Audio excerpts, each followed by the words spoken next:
días, un gusto estar con todos ustedes en La Oreja de Bresson, el cine en la radio. Esta va a ser una mínima introducción. Se trata de un programa que va a salir grabado, está saliendo grabado.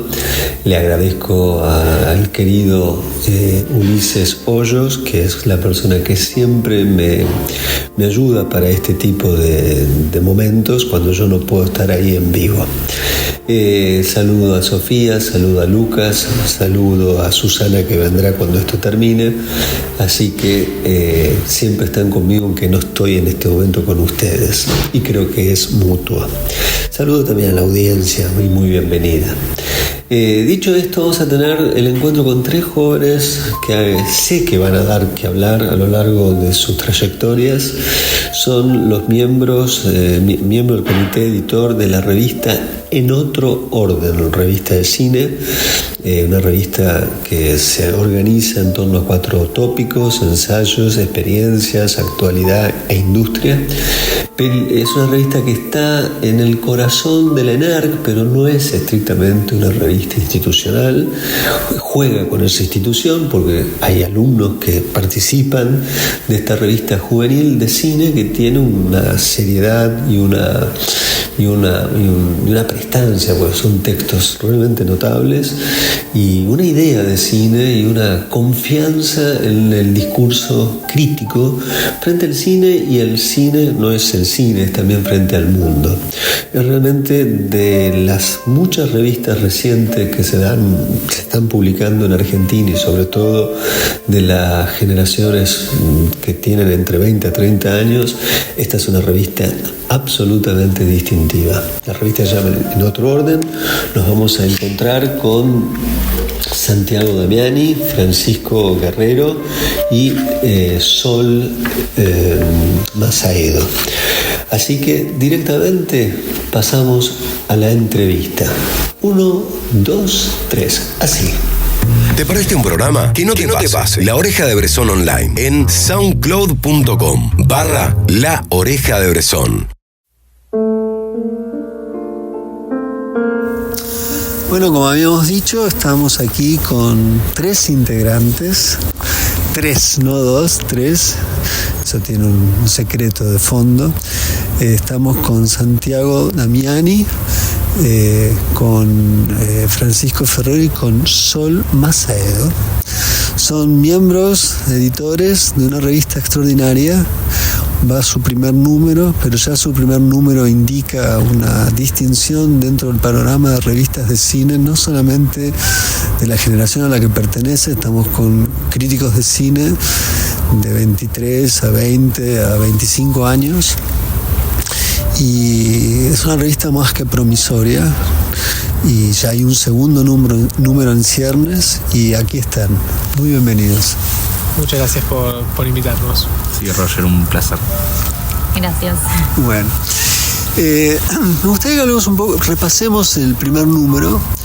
El primer número va a estar disponible incluso en un tiempo no lejano a este momento, de modo online, pero existe en papel. Incluso en Córdoba se puede comprar, está en la librería Rubén Libros y en otra librería que no recuerdo el nombre, pero que está por ahí. Después, en todo caso, veremos. Sí, en nuestro Instagram tenemos fijados ya todos los nombres. Las librerías físico.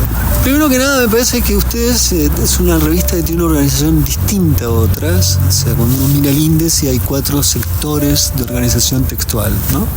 Entonces tenemos por un lado una dimensión vinculada al ensayo, otra vinculada a la experiencia, otra vinculada a la industria, y una cuarta vinculada a la actualidad.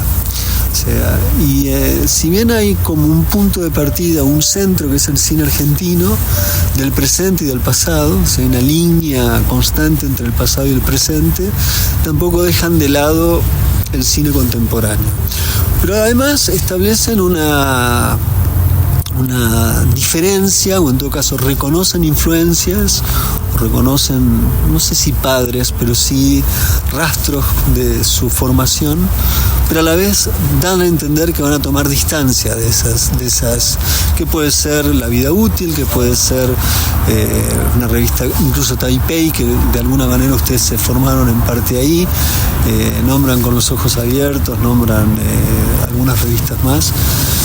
Pero me gustaría en principio tratar de entender qué es escribir crítica de cine para ustedes en un tiempo como el que vivimos. Hay una idea de que lo escriben en papel no por una cuestión vintage o fetichista, sino hay un concepto de por qué el papel.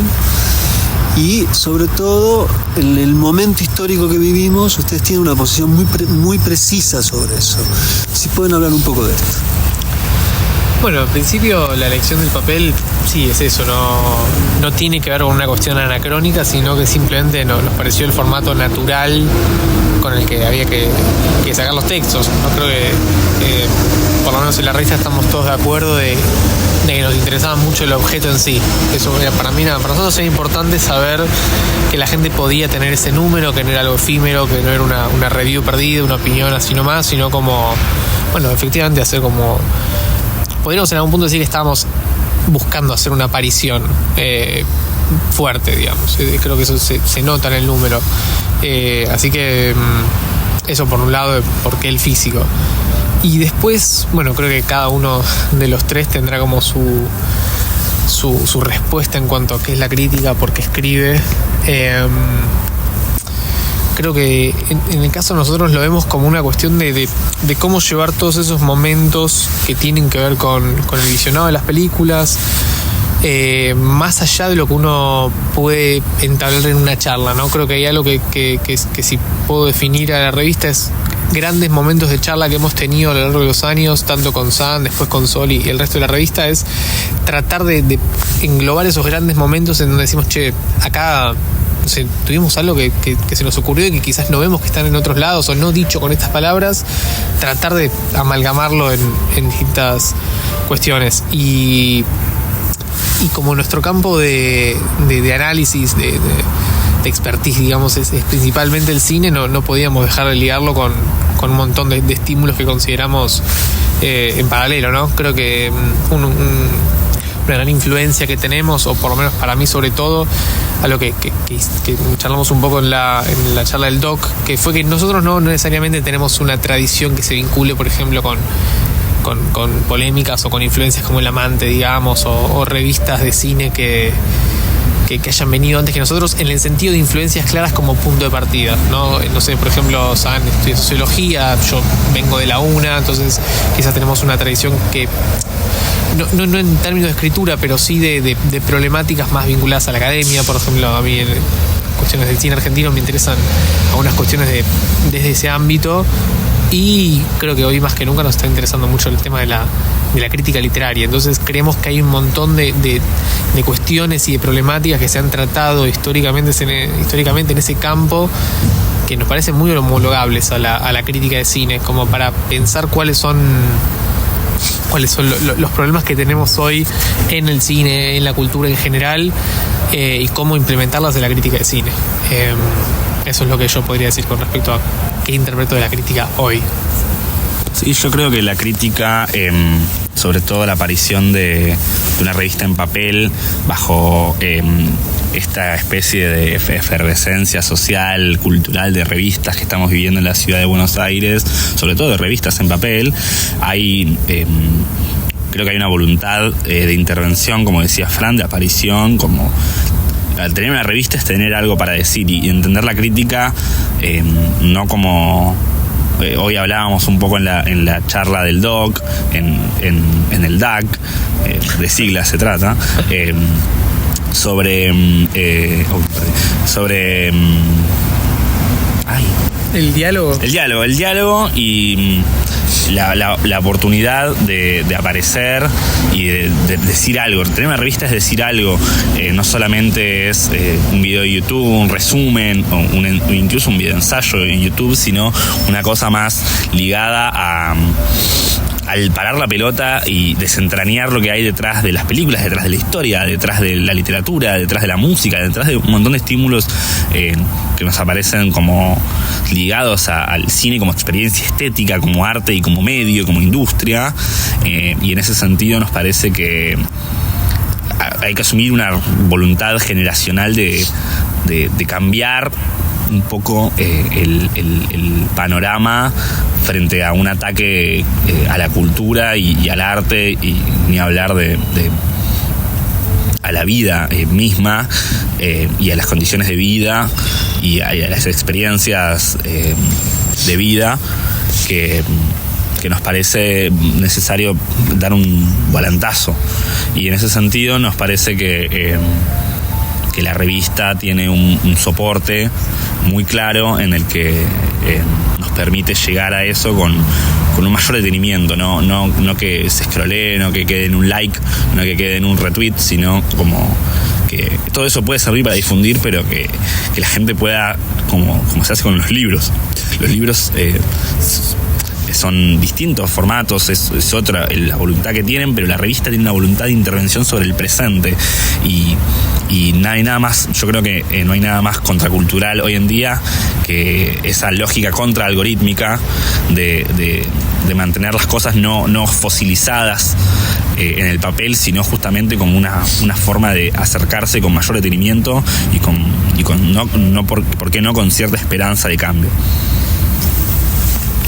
Sí, bueno, yo tomando un poco lo que dijo San, yo siento que algo clave en nuestros textos y de la revista en general es esa necesidad de hablar del presente. O sea, tenemos tradiciones, nos encantan las películas viejas, los libros viejos y todo, pero siento que hay una necesidad de traer discusiones nuevas, actuales. Somos jóvenes y siento que es clave este espacio como para darle voz a nuestras experiencias personales, de las cosas que queremos charlar ahora y lo que está pasando hoy en día, o sea, cómo vivimos el cine, cómo afectan las películas, la industria, todo lo que está pasando. Siento que es clave nuestra voz joven y eso, hablar desde el hoy, desde el presente nuestro. Hay algo hay una particularidad que no hemos dicho. La revista está en relación a una escuela de cine, que es la Escuela de Cine asociada al INCA, el ENERC. Hasta ahora hay una revista muy importante, nacida en el corazón. Hay dos revistas en realidad, nacidas en la otra escuela importante de Buenos Aires, que es la FUC. Una es de directores, que es revista de cine, y la otra es una nueva revista de gente de la edad de ustedes.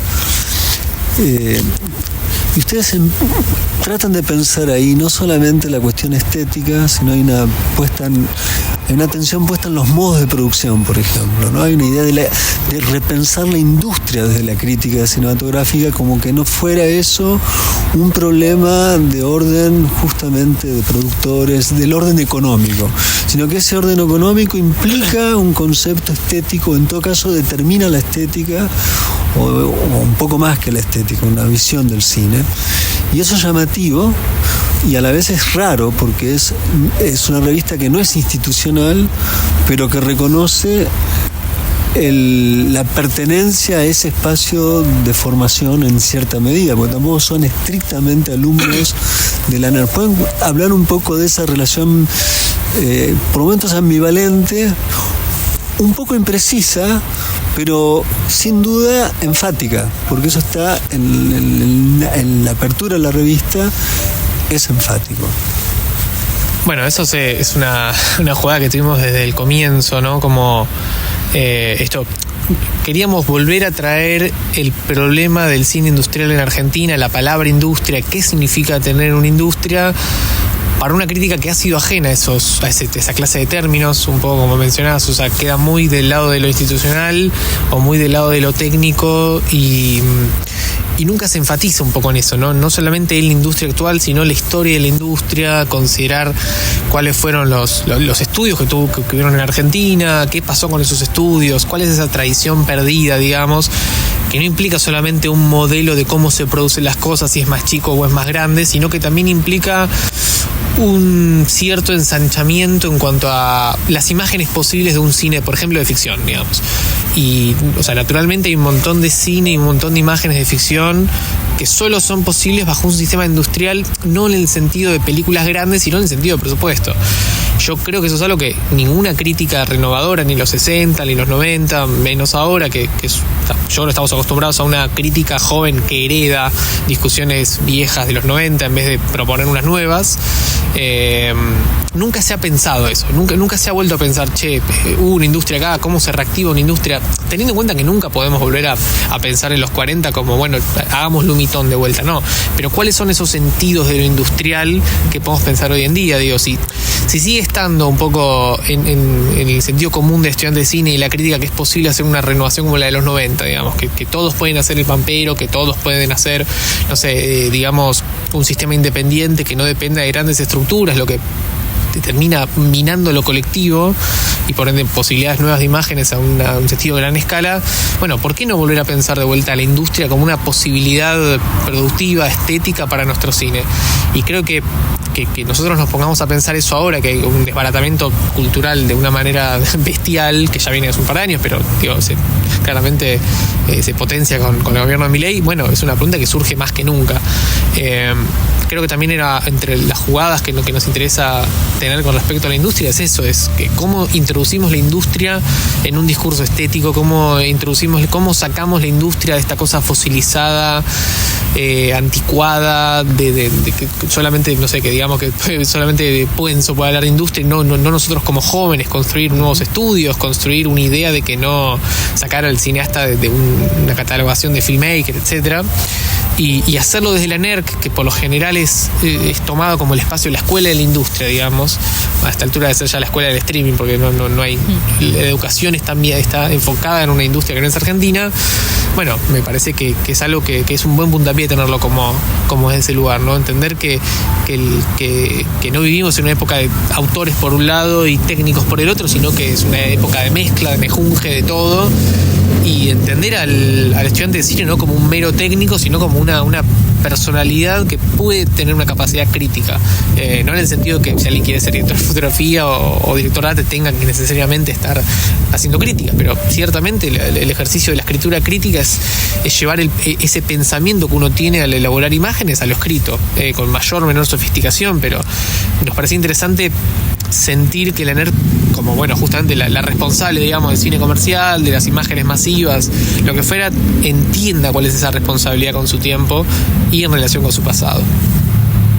Sí, en ese sentido también pensar la industria no como solamente el streaming, sino entender que, o sea, como hacer un acercamiento a las nuevas formas, que incluso lo independiente, los festivales, los films, el International Style están asociados a una idea de industria en el sentido de estructuras, en el sentido de estandarización técnica, estandarización estética, y que en ese sentido poder arrojar un poco de luz sobre ciertos discursos que se tienen sobre los festivales, o algunos festivales, sobre todo los más importantes, los que son los OTT de los festivales, sobre que son la resistencia del cine-arte, ya un término vago, porque no se habla de literatura arte o arte o pintura arte, como que no tiene sentido eso. Ya Glauber Rocha lo problematizó muy bien en ese sentido.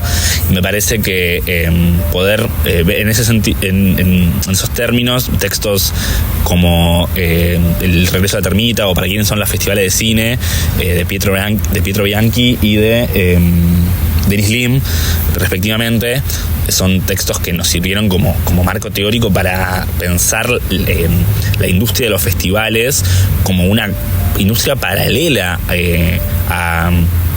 a la industria del streaming, y que muchas veces toma esos mismos métodos, esa misma lógica algorítmica. Por eso dijiste algo que sería importante que lo puedas definir, porque lo das por sentado en el entendimiento de la que nos está escuchando. Ahora está hablando Damiani, está hablando Guerrero, en breve volverá a hablar Masaedo. Pero ¿Qué quieres decir?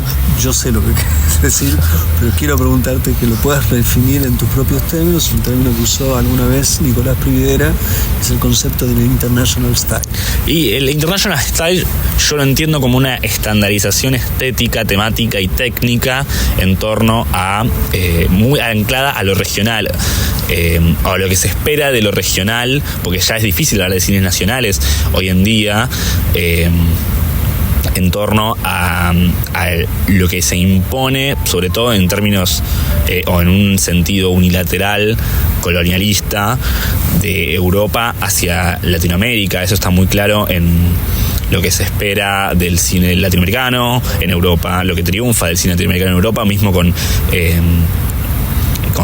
regiones de Asia Central o de Oriente Medio, incluso el cine africano, que está muy denostado por los festivales de cine, pero cuando llega es un cine que muy marcado por esas problemáticas, casi una exotización o sea, hay como una división internacional del estilo, por decirlo de una manera. Lo que la parte de la torta que le toca a cada uno, a cada país, a cada región, a cada cineasta, y cómo termina estandarizando lo que es las temáticas, cierta idea de que vos, Roger, y Diego Leer también hablaban del cine de la crueldad, como lo sórdido, anclado a regiones más pobres, y lo límpido, incluso lo lúdico, reservado para Francia, para Estados Unidos, para Gran Bretaña, Alemania también. En ese sentido me parece que a los alemanes les cuesta un poco más lo lúdico, quiero decirte. Sí, cuando se divierten pasan cosas raras. Yo te quería preguntar otra cosa, Sol. Es una revista que tiene lugar, hay mujeres, hay textos importantes en el primer número sobre cineastas mujeres. Vos sos muy joven. Entonces quería preguntarte un poco, porque hoy decíamos en la charla que un poco la cinefilia, la crítica, es un espacio extremadamente masculino o masculinizado, y no en términos de esencialistas, ¿no? Hombre, mujer. Pero me gustaría escucharte a vos sobre esto. Bueno, hoy nos quedó resonando bastante ese momento en la charla del doc que tuvieron más temprano, y a la conclusión que llegamos hablando con Milagros Porta fue que sí sentimos que hay críticas mujeres, hay bastantes, argentinas, o sea, bueno, Milagros, Juana Tenenbaum, Lucía Rivas, etcétera, un montón, pero quizás sí notamos que en muchos espacios, cuando hay que hacer intervenciones orales, cuando están estas charlas de festivales o eventos, lo que sea, sí suelen ir más varones a dar la cara, y yo siento que es un poco por una mismo autocensura que nos imponemos nosotras, un poco de que capaz sentimos que miedo a decir cualquier gansada adelante de chabones que suelen ser como más mandados, y les suele importar menos capaz decir alguna boludez. Yo siento que me pasa un montón a mí, y supongo que le debe pasar. Se portaron bien ellos. No lo digo por ellos, o sea, que yo solo más, pero hablo en general, como de que sí me ha pasado de leer textos de chabones o de escucharlos hablar en no sé, sí, en eventos, lo que sea, y decir tipo, uy, este ganso se anima a decir lo que sea, y siento que, por otro lado, no sé, cada vez que nos toca hablar o lo que sea, es como que siento que lo tenemos que preparar un montón, porque capaz da miedo a quedar en ridículo y a no saber defendernos. Pero bueno, siento que eso, que yo ahora animándome a hablar acá o lo que sea, es como que pongo un gramo de mi incomodidad en pos de que animarnos a más de eso. Está muy bien que hablen en público. Aparte hay algo que eso me gustaría que hablemos. Del mismo modo que hay un trabajo sobre la escritura, la crítica y la escritura, que deberíamos detenernos un poco en eso estrictamente, también hay un descuido bastante ostensible, y sobre todo hoy que hay podcasts, que hay streamers y qué sé yo, también hay un descuido sobre la oralidad en la crítica, que es un tema poco trabajado, pero que evidentemente hay muchos espacios de intervención oral, y cuando ahí aparecen las voces de la crítica, son modos del habla, modos de expresión que no indica un trabajo consciente del mismo modo que implica trabajar sobre un texto. Y la realidad es que probablemente el ideal para cualquier escritor que hace crítica de cine es poder llegar a equiparar, no igualar, equiparar, tener una cierta elasticidad respecto de su estilo a la hora de escribir, a la hora de hablar, a la hora de enunciar de un modo oral, que es algo muy poco trabajado y que me parece que es importante, puesto que hoy hay un espacio oral para la crítica, ¿no? Y los podcasts sería el caso, y uno ve que todos los podcasts en general son muy parecidos, y ahí se ve una deficiencia, hay un déficit lingüístico a la hora de poder redactar, entre comillas, con la boca, ¿no? ¿Cómo ven eso? Yo creo que hay cierta sobreabundancia de podcast de crítica de cine. No se me viene a la cabeza ninguno. Bueno, ahora sacó Taipei sacó Continente Crítico. Hay una idea ahí, ¿no? Continente Crítico que fuimos invitados con Fran. Y estamos muy contentes de que haya surgido esa iniciativa, donde hay un intercambio que es más en formato entrevista, pero se permite ver las ideas teóricas, estéticas, políticas, sobre todo en torno a toda Latinoamérica, lo que me parece muy, muy importante. Pero podcast de crítica de cine es difícil, como que la crítica de cine puede ser hecha podcast, o el podcast es un soporte que permite más el divague o el diálogo más entre casa, o más el formato streaming, que es podcast filmado o una radio filmada, por decirlo de una manera. Que yo creo que hay otra voluntad de intervención, no necesariamente mejor o peor, pero distinta a la crítica. Y cuando hay intervenciones sí en torno a la crítica, como hicimos por ejemplo en la NERC o en las facultades sociales, yo creo que es muy dispar lo que se dice. Hay mucha gente que hay algunas revistas que tienen un discurso mucho más centrado sobre lo estético, y como negando su propia capacidad de intervención y su propia influencia sobre lo que dicen, y como negando incluso su capacidad crítica, o poniéndola en duda, lo que a mí me parece un tiro en el pie, por decir de una manera. Sí. Yo en primera instancia creo que la oralidad, el discurso hablado es complicado, ¿no? Sí. Porque implica poner el cuerpo de una manera mucho más, de manera más presente, es como exponerse más. Entonces creo que uno puede estar, no sé si largo tiempo, pero bueno, ya un día es suficiente para tener un buen texto. En cambio, con lo vertiginoso y lo que puede surgir en el ámbito de la charla, es más complicado manejar algunas cosas. Creo que uno no tiene por qué dar por hecho que si escribe bien va a poder dar no sé, digamos, un podcast de una manera correcta. Pero me pareció interesante lo que dijo San recién de hay podcasts que parecen más un divague o lo que fuera. Estoy de acuerdo, pero bueno, así como hay críticas que pueden parecer un divague y son espectaculares, creo que todo se trata del tono, de la seriedad. Con seriedad me refiero a que puede ser un podcast de humor y de crítica y ser sofisticado, digamos.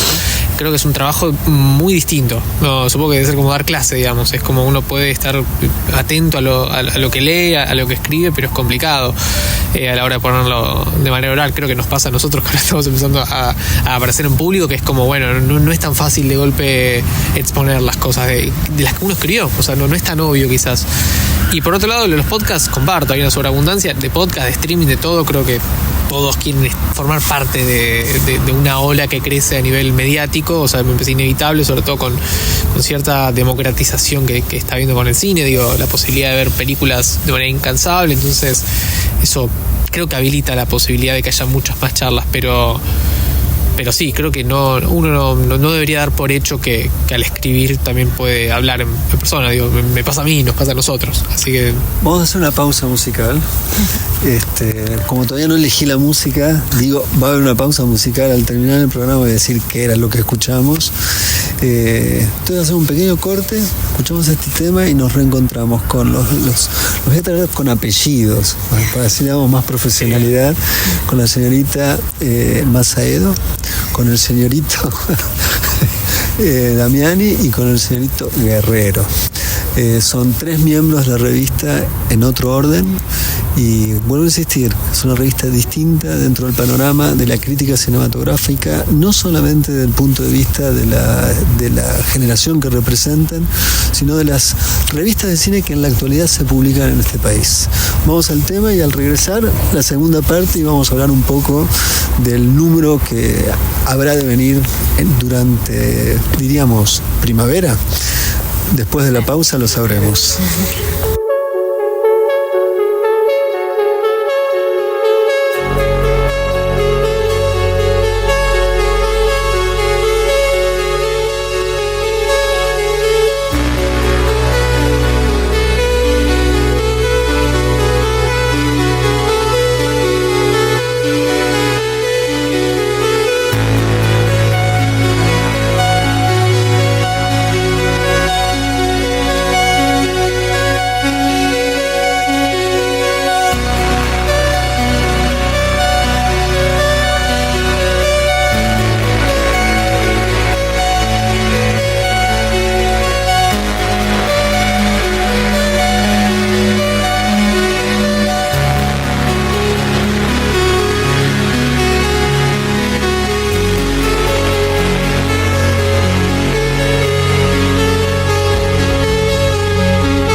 En la web estamos con los ojos abiertos a todo el mundo cinéfilo. www.conlosojosabiertos.com. Bueno, aquí estamos con los 3 invitados de hoy. Son muy jóvenes, pero trabajan en serio, eso lo digo en serio. Estamos con Guerrero, Damiani y con Masaedo. Son miembros, editores de la revista En Otro Orden. ¿Y por qué En Otro Orden? Uno inmediatamente piensa en Fogwill, y sospecho que Fogwill a ustedes tiene que haber llegado por Schwarzbach. Sí. Así. Sí, a mí me flasheó mucho cuando leí Los Espantos el término de ilustrado oscuro. Es como una especie. Claro, un ilustrado oscuro pienso en los 3 caballeros de la sospecha de los que hablaba Foucault, Nietzsche, Marx y Freud. Y pensaba Fogwill, qué nombre raro, yo no lo ubicaba, y es como una especie de escritor maldito dentro de la literatura argentina. Lúcido como pocos, ¿no? El libro Diálogos en el campo de batalla es uno de los libros para mí más importantes que tiene este país en materia de cosas que ustedes discuten, ¿no? Sí, pero... O los libros de la guerra.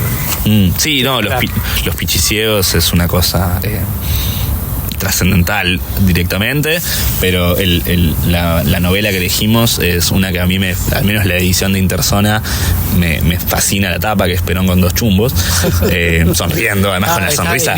Evita borrada de la tapa. Evita borrada de la tapa. Además Perón con su sonrisa de oreja a oreja con los 2 chumbos, es increíble. Pero yo creo que el fan puede tirar algunas puntas más interesantes sobre el nombre fogwilliano. Es un nombre que indica muchas cosas. Para el que no tiene ni idea de quién es Fogwill, es una cosa. Pero para el que no tiene idea de nada desde el punto de vista literario, implica En Otro Orden pensar que estamos en un orden, en principio. Y que En Otro Orden implica un contraste, una suerte de fricción, o al menos una intervención sobre algo que no está bien. Pero además está Fogwill y está Schwarzbach. Entonces... Bueno, sí...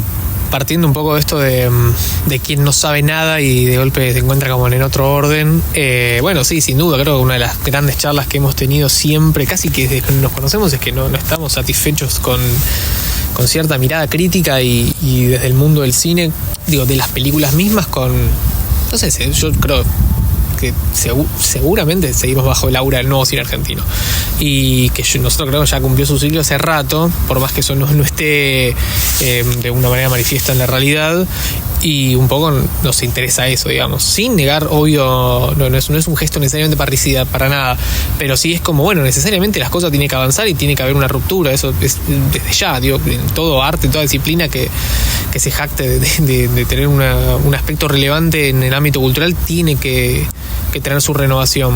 Y eso es lo que hablábamos de no heredar discusiones que no nos pertenecen, tanto generacionalmente como críticamente, las películas que nos gustan, el tipo de películas que queremos ver. También es eso, siento que hace mucho no sé, como que se sigan haciendo las películas que se hacen. Bueno, yo quizás quiero ver otras películas y no pertenezco a otro tipo de tradición con respecto al cine, y me pasa eso con otros miembros de la revista, sobre todo en la sección de experiencia, digamos, que no vienen tanto de la crítica, sino que vienen más del mundo.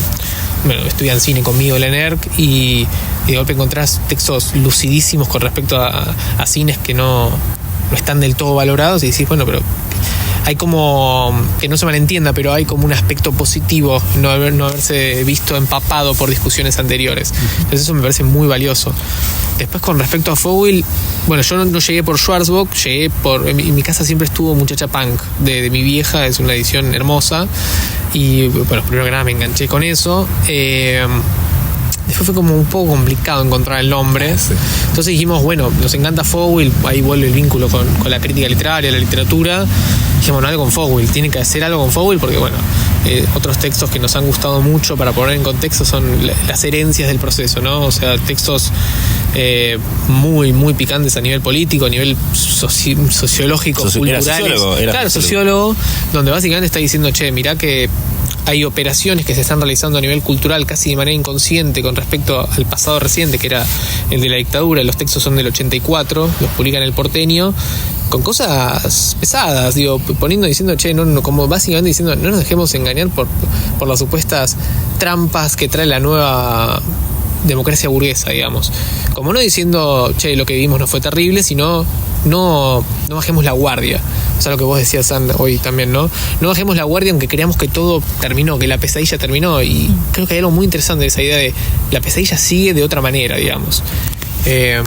Así, sin irnos más lejos, ese gesto, esa no sé decir valentía, pero el gesto me parece muy copado. La idea de ir a contracorriente incluso con los tuyos. Incluso de esta cosa, bueno, pero está todo bien, mientras estemos todos juntos está todo bien. Bueno, yo no sé si está todo bien, o sea, realmente a veces que no está todo bien, hay que decirlo. Entonces, bueno, nace de esa idea un poco, casi fowliana, digamos. Sí, un gesto. Me gusta, si Fowl escribió Las Muchachas Punk, ¿por qué no decir que es un gesto con la intención de esa ruptura, una cosa contracultural casi, en el sentido de que si la cultura va por un lado complaciente, entonces, bueno, reinemos la historia contra pelo, como decía Benjamin. No quiere decir nada solo en este momento. Les quería preguntar, ya que hablamos de cine argentino, tengo que preguntarles esto, un poco fuera de... Me gustaría que digamos que cerremos con lo que habrá de ser la nueva revista, el nuevo número de la revista. Pero no quisiera dejar pasar y aprovechar que están ustedes. No sé si han visto Hombre Argentum, pero me gustaría que si la han visto, poderla considerar desde un punto de vista distinto del de nuestro inmediato, merecido, pero no sirve mucho para pensar, y mucho menos una apología de esa película. Pero ¿qué decir de esa película desde la edad de ustedes? Bueno, creo que muchas cosas. Primero que nada, creo que es como una especie de... Realmente es una gran película clickbait, en el sentido más que nada formal. Creo que hay muchos episodios, son 16, y hay muchos que parecen estar desarrollados de una manera que vos decís, ok, acá no hay un remate, no hay un inicio, no hay un continuo. No hay un desarrollo. Sí, es claramente eso. Yo todo el tiempo le digo a Fran una idea que tengo, que los próximos años vamos a ir al cine a ver TikToks, y esta película es como clarísimo primer acercamiento a eso. Eran corto tras corto que no tenían cierre algunos, o sea, no tenían ni transición ni pantalla negra entre uno y otro, era como escena a escena, era otra película y vos tenías que saberlo. Y no sé, es preocupante, o sea, era como terminaba uno y no te acordás de lo que habías visto. Era bastante loco.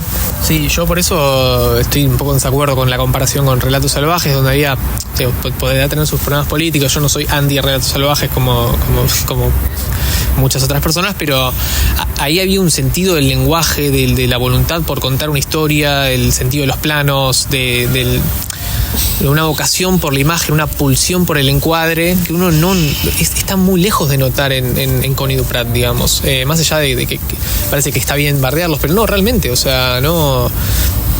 Está muy dicho esto, pero es como uno puede llegar a decir, che, esto no sé si es cine, efectivamente. Y lo digo en el sentido de lenguaje, no de bardo. O sea... Es preocupante que es una película que pertenece a la hegemonía audiovisual, que logre medio palo de espectadores. A mí me parece importante el tema de los espectadores, porque al fin y al cabo son los que educan educan una generación, educan una cultura, y es enseñar a esos espectadores a que las historias no tiene sentido de contarse, digamos, que el lenguaje no sirve de nada. ¿Querés decir algo? No, que hoy me pareció algo medio postapocalíptico, que saliendo del trabajo vi una publicidad de mostaza haciendo que una hamburguesa argentina con la publicidad de Homo Argentum. Nada de eso. Para mí, el gran problema de Homo Argentum es que, o sea, no sé, a mí no me caen bien Connie Duprat, entonces uno capaz ya fue a ver la película pensando tipo, no, esta película va a ser mega fascista, va a estar re mal. Y termina estando re mal, no solo porque es mega fascista y todo, sino porque es eso, no sé si es cine lo que vi, o sea, no sé si son reels, o sea, he visto reels con más desarrollo de historias que esta película, no tiene sentido, y sí me preocupa que estas sean nuestras ficciones, o sea, que estas sean las ficciones que va a haber medio palo de gente.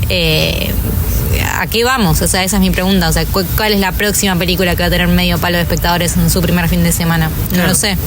Sí, algo que también notamos un montón, algunas críticas que nos gustaron y todo, la mayoría pareciera como resúmenes de noticieros. Tal noticiero dijo esto, tal dijo el otro, y me pregunto, bueno, no sé si sea solo la idea de la crítica. Creo que un crítico, una persona dedicada a la escritura sobre cine, tiene que estar formada sobre el plano, sobre el raccord, lo que sea, y ahí está todo dado sobre la mesa como para decir, mira, o sea, si este es el cine que quieren, o sea, tenemos las herramientas para decir esto no es el lenguaje, digo, creo que hay que empezar a tener las discusiones y tratar de ganarlas en ese terreno también, ¿no? Me acuerdo mucho, hoy también en la charla del doc hablábamos de cuáles son las palabras que a la izquierda, al peronismo, al progresismo le fueron quitadas, no sé, la palabra revolución, la palabra libertad, bueno, la palabra estética, o sea, digo, Milei es un tipo que desde el principio decía, necesitamos superioridad estética, y también la película no será de mileísta, digamos, en un sentido así como, no es que si Lenin Riefenstahl de Milei, pero sí una cuestión de esto es nuestra estética. La crítica no debería encargarse justamente de desmontar ese sistema de operaciones que tiene el cine de tu país, que es el masivo. ¿Cine? ¿No sabes qué ver? Mándale un tuit al crítico, @Roger Kotza en Twitter. Hablemos entonces del nuevo número, dentro de lo que ustedes quieran hablar, porque tienen una especie de... tienen un TOC. Tenemos un contrato. Tienen un contrato de que no pueden hablar, pero evidentemente es una revista que vuelve a plantear el problema de la historia, en este segundo número. Hay una forma de pensar ya en en el primer número, hay una idea de que hay que hablar de la historia. ¿Por qué la repetición y en qué sentido habría aquí una novedad respecto de la precedente? Es otra apuesta, me parece a mí.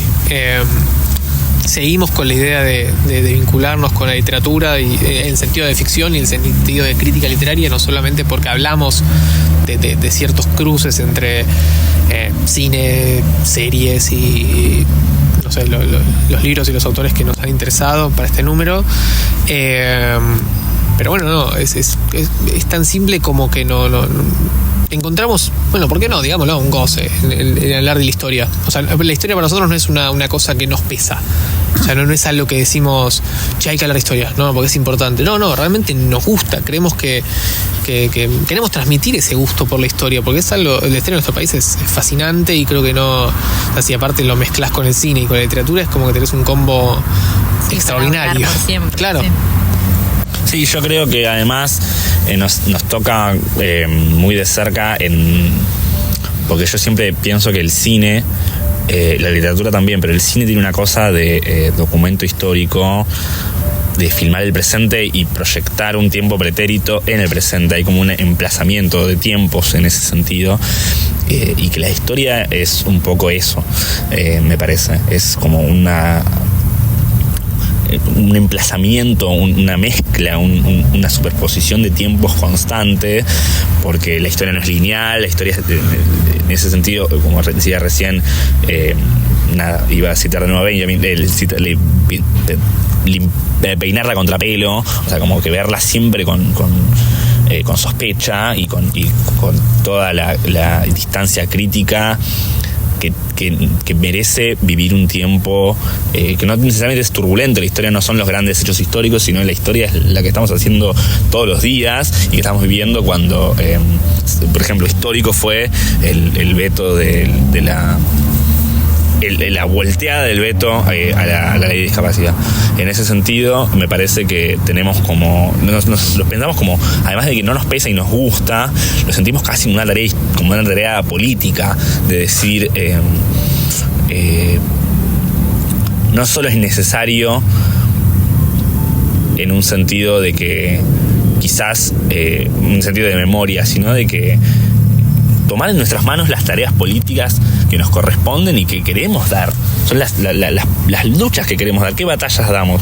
En ese sentido nos parece que desde nuestro lugar, desde el lugar de crítica, apuntar hacia ese lado, y sentimos que tenemos cosas para decir que pueden ser, ¿por qué no ser inspiradoras para nuestra propia generación, para generaciones venideras, para generaciones anteriores? O sea, como intervenir y influir, no en un sentido de ganar fans, sino de decir, mira, nosotros pensamos esto, creemos que podemos aportar esto sobre cómo pensar el cine histórico, abierto a la polémica, como dice nuestra presentación en redes. Somos algo que vamos a proponer algo, intervenimos de una manera para proponer algo, y en ese sentido vamos a hacer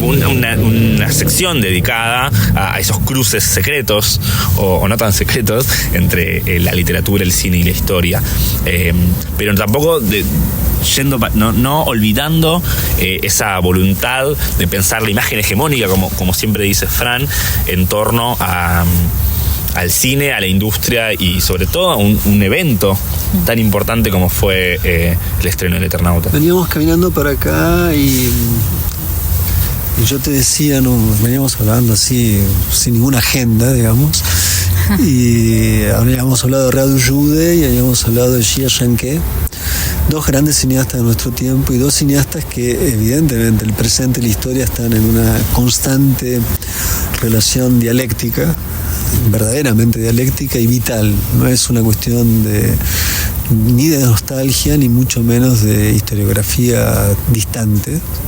Entonces quería preguntarles, en función de esos dos grandes cineastas que ya están presentes, uno en el número pasado y probablemente Jude en este número, según algunos trascendidos. Tiene varias apariciones. Pues, ¿por qué les importa Radu Jude? Yo creo que es el cineasta que necesita este país. Es el cineasta que necesita el mundo, pero es uno de los cineastas que, para no ser tan categóricos, es uno de los cineastas que necesita este país, que mezcla las imágenes del siglo XXI, el goce por la plástica. Es un tipo que, primero, que hace una película que se llama Porno Loco, que es una locura, es maravilloso, es un goce puro, pero además te mete un diccionario animado en el sentido de ilustrado, en el medio de la película. Tiene unos encuadres sobre la ciudad, sobre el trazado urbano, que son de locos y que además van a contracorriente de cierta idea de cómo tiene que ser el cine de festivales, en tanto como que se burla, mete el dedo en la llaga de lo que es lo que Jaime Pena venía a llamar el cine de la ausencia. Radu Jude es un cine de la presencia constante de la historia en el plano y de las personas en el plano, cómo se cruza, o sea, en el sentido más obvio de cómo se cruza una persona de una parte del plano al otro. Y es un cine incómodo. Es un cine incómodo, es un cine inconformista. Plásticamente incómodo, ¿no? Sí, es un cine que a primera vista uno puede decir, esto no es lindo. Es que no lo es lindo. Es que la imagen la imagen que circula en digital, vertical, no por sonar viejo choto, no es linda. O sea, pero es necesaria pensarla, sí, y es necesario integrarla a nuestro arte. Igual la escena del diccionario es hermosa. Es increíble. Pero sí, pensando, no esperes demasiado el fin del mundo, es una película, para mí, un cineasta muy valiente, pero que se sabe reír de su tiempo sin dejar de mirar de reojo los horrores del pasado en un país con problemas tan presentes como Rumania, y que puede trazarse una historia similar en tanto a xenofobia, en tanto a los genocidios que vivieron, en tanto a cultura económica, a cultura del cine. Es un cine que vivió, un país que vivió un nuevo cine hace no demasiado, como nos ha pasado a nosotros, con una cierta estética de la precariedad similar. No, o sea, aparte pone en escena la precarización laboral, que creo que en Argentina se está viendo más que nunca. No esperes demasiado el fin del mundo, es sobre filmmakers precarizados. O sea, digo, que es una de las vías laborales que tiene estudiante de cine hoy, donde el cine como lenguaje queda totalmente desplazado. Esa parte me interesa particularmente, ¿no? Donde, o sea, uno estudia cine para básicamente precarizar a otros y ver visto dentro de una película es algo que por lo menos para mí es muy chocante. A mí me resuena un poco. Yo no soy particularmente, no sé si me gusta pensar, bueno, qué cineasta en relación a uno de extranjero necesitamos acá. Creo que cada uno en su país tiene lo que debe tener, digamos. En cambio acá faltan varios. Pero sí me parece que es importante la incomodidad, no solamente, bueno, política desde ya, pero incomodidad estética, eso me parece clave. No sé si uno lo puede encontrar tanto. Pero otra cosa que pensaba, medio para terminar, cuando vi Menem, la serie de Menem, dije, acá sí falta un Rauyu, o sea, alguien que se cague de risa de una manera inteligente. O sea, vos ves a Baraglia vestido de Menem con su lemita y decís, no, esto es impresionante. O sea, Rauyu efectivamente haría una película solo con esa imagen, digamos. Así que... Sí, para cerrar, retomando a Gia, que su última película es una película completamente collage. Gia tiene un tono mucho más solemne, mucho más melancólico, entendiendo que también es un país muy distinto, China de Rumania, pero también esa voluntad estética de retomar sus propias películas y hacer una especie de collage, una especie de pastiche en términos jamesonianos de imágenes, pero que todo el tiempo están pensando en la historia, el presente. Y sobre todo, Gia para mí tiene una forma de filmar lo popular, lo comunitario, sobre todo en un país que se llama República Popular, pero que deja muy de lado a sus trabajadores y a su campo popular. Que es reivindicativo de quienes hicieron la historia, de quienes construyeron ese país en su momento y quienes vivieron con sus propias manos y construyeron con sus propias manos la tierra que forjan, los edificios en los que viven, incluso el partido que hoy en día los denuestra. No sé si existe esa palabra. Los denosta, perdón. Sí, es igual. ¿Ah, mal? No, denosta. Quiero decir denosta. Denuesto es parecido. Es la forma de burla, injuria. Decirnos algo, no, de otra cosa. ¿Qué escribís en este nuevo número? Sí, escribo en el dossier de cine, literatura e historia. Y no, o sea, comparto bastante lo que dijeron Fran y San, en el sentido de que sí siento como que capaz hay una visión de que la historia es un relato viejo, aburrido, de libros interminables que repiten cosas aburridas, y siento que nosotros con este dossier lo que logramos es eso, traer, como dijo Fran, el goce de lo que nos interesa a nosotros y cómo escribirlo de forma didáctica y con preguntas nuevas y trayéndolo con temas del presente, para que vean que cosas que pasaron para que nosotros mismos veamos mientras escribimos y descubrimos cosas que pasaron hace 100 años siguen impactando hoy y van a seguir impactando hasta que hagamos algo al respecto. Estuvimos hablando con 3 miembros de la revista En Otro Orden. Habló la señorita Masaedo, el señor Damiani y el señor Guerrero. La semana que viene, que yo ya voy a estar en vivo, ya les digo, vamos a sortear. Nunca hacemos sorteos, pero esta es la primera que vamos a hacer un sorteo con 2 números del número 1 de En Otro Orden. Así que vamos a inaugurar el sorteo con algo que vale la pena. 2 números de la primera, 2 ejemplares del primer número de la revista En Otro Orden. Vamos con un nuevo tema musical que va a ser el siguiente y que al final del programa diré qué es, porque en este momento no los he elegido, y no solamente no los he elegido yo, sino que lo van a elegir ellos 3.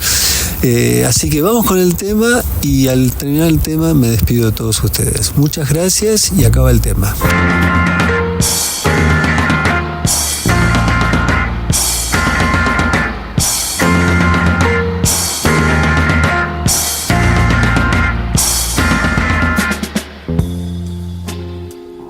cheguei de muito longe e a viagem foi tão longa. E na minha caminhada, obstáculos na estrada, mas enfim aqui estou.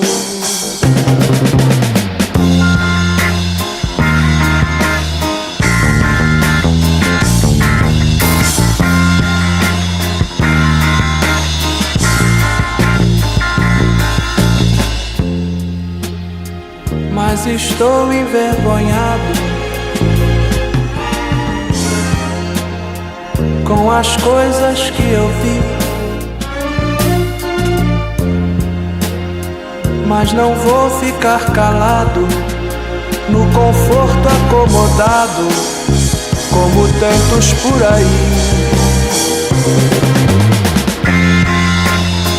É preciso dar um jeito, meu amigo. É preciso dar um jeito, meu amigo. Descansar não adianta quando a gente se levanta. Quanta coisa aconteceu.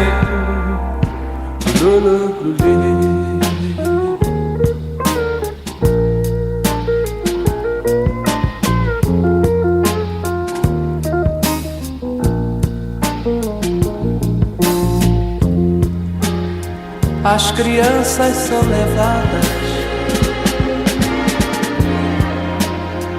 pela mão de gente grande.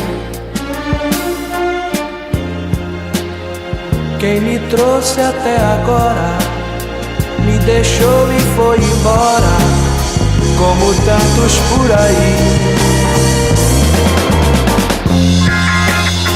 É preciso dar um jeito, meu amigo. É preciso dar um jeito, meu amigo. Descansar não adianta quando a gente se levanta. Quanta coisa aconteceu.